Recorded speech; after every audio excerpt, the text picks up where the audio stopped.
বিস্ফোরণে কেঁপে উঠল রাজারহাটের দক্ষিণ নারায়ণপুর। বিস্ফোরণে দক্ষিণ নারায়ণপুরের সুপারি বাগান এলাকার একটি বাড়ি ক্ষতিগ্রস্ত হয়েছে। সেই বাড়িটির ছবি আপনাদের সামনে আমরা তুলে ধরছি। কয়েকদিন ধরেই সেই বাড়িটি ভাড়া নিয়ে থাকছিল একটি পরিবার, এমনটাই জানা গেছে। গতকাল রাতে ঘটে এই ঘটনা। বাড়ির মধ্যে বিকট শব্দে ঘটে বিস্ফোরণ। বিস্তারিত জানবো, কথা বলে নেব আমাদের প্রতিনিধি সুকান্ত মুখোপাধ্যায়ের সঙ্গে। সুকান্ত, কি জাতীয় বিস্ফোরণ, কিভাবে ঘটলো?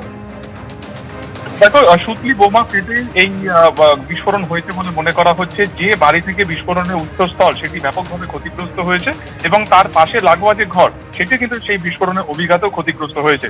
একটি পরিবার তারা বেশ কিছুদিন আগে ঘরটি ভাড়া হিসেবে নিয়েছিল এবং সেইভাবে সেখানে কিভাবে এই বিস্ফোরণ ঘটলো, সেখানে এই সুতলি বোমাই বা কিভাবে আসলো।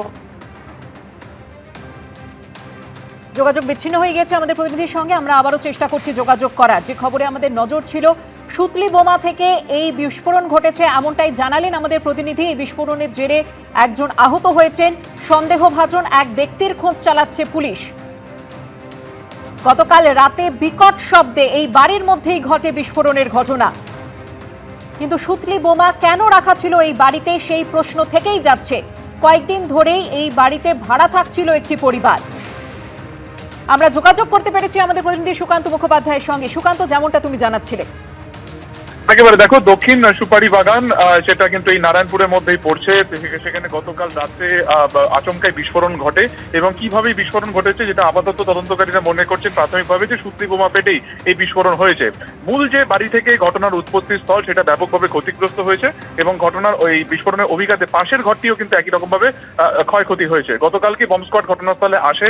কোথাও কোনো রকম ভাবে বোমা আর মজুদ রয়েছে কিনা, যেখান থেকে পরবর্তী সময় বড় দুর্ঘটনা ঘটতে পারে কিনা সেটা তারা দেখেছেন। তল্লাশি করে তারা দেখেন গোটা এলাকাকে স্যানিটাইজ করা হয়েছে।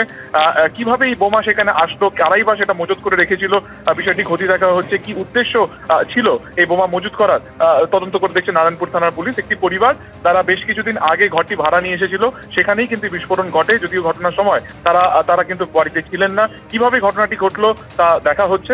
গতকালকে ঘটনার জেরে স্বাভাবিকভাবে চাঞ্চল্য ছড়িয়ে পড়ে, গোটা এলাকা কেঁপে ওঠে এবং তারপরে কিন্তু ঘটনাস্থলে পুলিশ আসে এবং আজকেও দিনের আলোতে আশপাশে এলাকা খতিয়ে দেখা হচ্ছে যে সেখানে কোনোভাবে বোমা মজুত রয়েছে কিনা বা কোথাও অক্ষত অবস্থাতে কোনো বোমা পাওয়া যায় কিনা সেটা তারা দেখছেন। কিভাবে ঘটনাটি ঘটলো তারা তা খতিয়ে দেখছে এবং স্বাভাবিকভাবে যে বোমা কিভাবে এলো, কারাই বা এখানে এনে রেখেছিল, কি উদ্দেশ্য ছিল, বিষয়টি খতিয়ে দেখছেন কিন্তু তদন্তকারীরা। তবে যেখানেই ঘটনাটি ঘটেছে আশপাশে কিন্তু আরো একাধিক ঘর রয়েছে। স্বাভাবিকভাবে যদি বড় ঘটনা ঘটতো বা বিস্ফোরণের আকার যদি বড় হতো তাহলে আরো ক্ষয়ক্ষতি বাড়তে পারতো। তবে পর্যন্ত কেউ জখম হয়েছেন সেই খবর নেই। নারায়ণপুর থানার পুলিশ তারা ইতিমধ্যে কিন্তু ঘটনাস্থলে পৌঁছেছে এবং তারা তদন্ত করে দেখছেন যে এই বাড়িটি বা আশপাশের স্থল সব জায়গাটাই বা ঘটনাস্থল পুরোটাই খতিয়ে দেখছেন কিন্তু তদন্তকারী অফিসাররা। ধন্যবাদ সুকান্ত।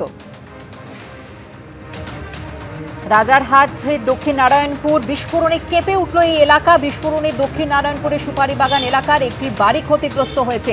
সন্দেহভাজন এক ব্যক্তির খোঁজ চালাচ্ছে পুলিশ। ইতিমধ্যে এই ঘটনায় এক ব্যক্তি আহত হয়েছেন।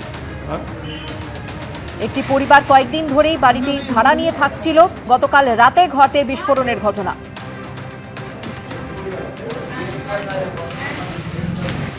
এবিপি আনন্দ, এগিয়ে থাকে, এগিয়ে রাখে।